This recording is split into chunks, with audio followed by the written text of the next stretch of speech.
भास्कर लाजी में आज छत्तीसगढ़ का नदी अपवाह तंत्र का एक प्रारंभिक एवं संक्षिप्त विश्लेषण करने वाले हैं। स्टेट लेवल में यदि आप कोई भी एग्जाम्स फाइट कर रहे हैं, चाहे आप सीजी व्यापम हो या सीजीपीएससी, छत्तीसगढ़ की सामान्य जानकारी उसमें शामिल होता ही है। और यदि छत्तीसगढ़ शामिल है तो आप समझ लीजिए कि छत्तीसगढ़ की अपवाह तंत्र का जो भाग है उसमें से एक क्वेश्चन आपको निश्चित देखने को मिलेगा। तो इसे हम बहुत अच्छे से पढ़ेंगे। तो सबसे पहले आप छत्तीसगढ़ का नक्शा बनाना सीखें। इसकी आपको हमेशा जरूरत पड़ेगी। आप अपने हाथ से प्रैक्टिस करते रहें और कोशिश करें कि नक्शे में पढ़ाई करें। धीरे धीरे दिमाग में आपको नक्शे के साथ डाटा याद होने लगेंगी। आपको अलग से रट्टा मारने की आवश्यकता नहीं है। देख रहे हैं कि नक्शा हम बना चुके हैं। पहले हम देखेंगे नदी अपवाह तंत्र आखिर होता क्या है। हम जानते हैं इस धरती पर जीवन इसलिए है क्योंकि जल है।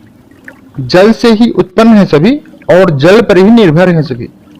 तो धरातल पर जल नदियों से बहती हुई समुद्र में विलीन होती है।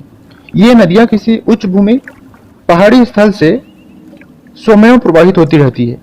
इसमें एक मुख्य नदी, उसकी सहायक नदियां और सहायक नदियों की और सहायक नदियों का एक जाल सा बिछा होता है। इसे ही सामूहिक रूप से हम नदी अपवाह तंत्र कहते हैं। तंत्र मतलब सिस्टम, अपवाह मतलब प्रवाहित होने वाला, और नदी मतलब नदी और सहायक नदी। ये कई परिस्थितियों का सूचक हो सकती है। सबसे पहला इससे हम समझ पाते हैं कि धरातल का जो ढाल है वो किस ओर है, क्योंकि नदियां उच्च भूमि से निम्न भूमि की ओर ढाल के अनुरूप ही प्रवाहित होती है। दूसरा, चूंकि सिंचाई व अन्य सुविधा के विकास के कारण से फसलों का उत्पादन और औद्योगिक विकास, तो उस क्षेत्र की आर्थिक स्थिति का अनुमान नदियों की इस जाल के द्वारा लगाया जा सकता है। तीसरा, मानव बसाहट का संकेंद्रण और विकास। इसका मुख्य आधार, इसका भी संकेत हमें मिल पाती है। चाहे आप अपने शहरों को देख लें, जैसे रायपुर खारून नदी के किनारे, बिलासपुर अरपा नदी के किनारे, दुर्ग शिवनाथ नदी के किनारे, अंबिकापुर रिहन नदी के किनारे और जगदलपुर इंद्रावती नदी के किनारे। वैसे ही यदि प्राचीन सभ्यता की बात करें तो आप पाएंगे कि हड़प्पा मोहनजोदड़ो की जो सभ्यता है वो सिंधु नदी के किनारे, मिस्र की जो सभ्यता है वो नील नदी के किनारे। तो इस तरह से आप पाएंगे कि नदियां जो है सभ्यता का विकास या मानव बसाहट के लिए अत्यंत जरूरी होता है। तो हम उसका भी एक अनुमान लगा सकते हैं। छत्तीसगढ़ की यदि हम बात करें तो प्रदेश में कुल 5 अपवाह तंत्र हैं।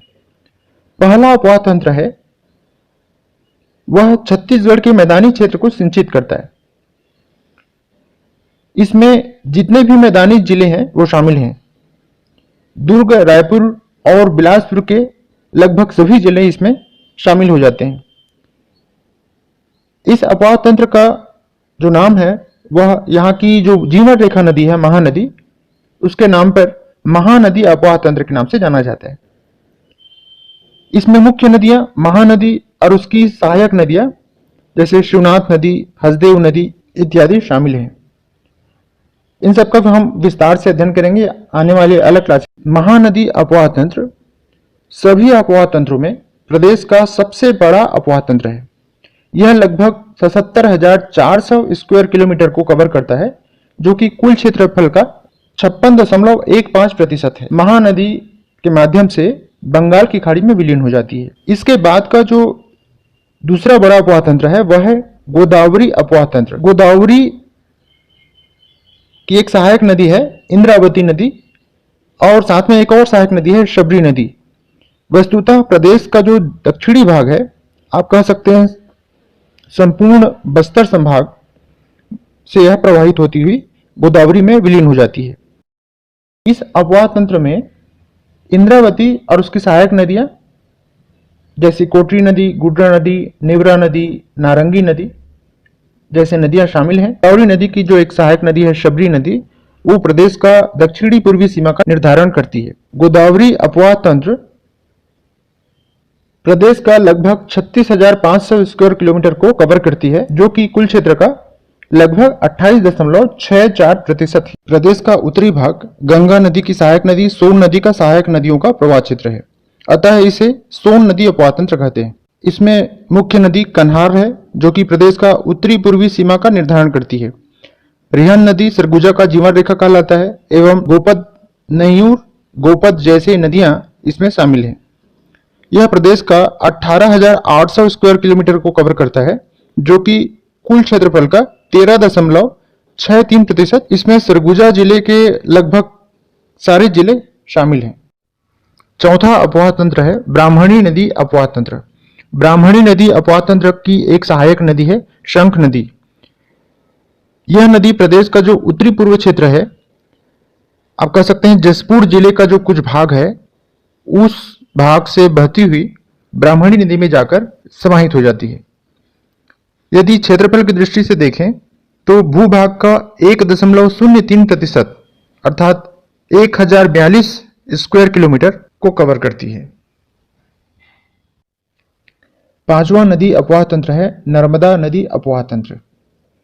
यह प्रदेश का सबसे छोटा अपवाह तंत्र है। प्रदेश का जो पश्चिमी भाग है उसमें यह अपवाह तंत्र विस्तारित है। इसमें नर्मदा नदी की सहायक नदियां जैसे बंजर नदी और ताल नदी कवर्धा और राजनांदगांव जिले हैं, उनके कुछ भागों में प्रवाहित होती है और नर्मदा नदी में मिल जाती है। आप यहाँ पर एक बात याद रखें कि यही एक उपवाह तंत्र है जो अरब सागर में जाकर मिलती है। इसके अलावा जो 4 अपवाह तंत्र हमने पढ़ा है वो सभी के सभी बंगाल की खाड़ी में समाहित होती हैं। यदि क्षेत्रफल की दृष्टि से देखें तो करीब करीब 750 स्क्वायर किलोमीटर का क्षेत्र इसमें शामिल है।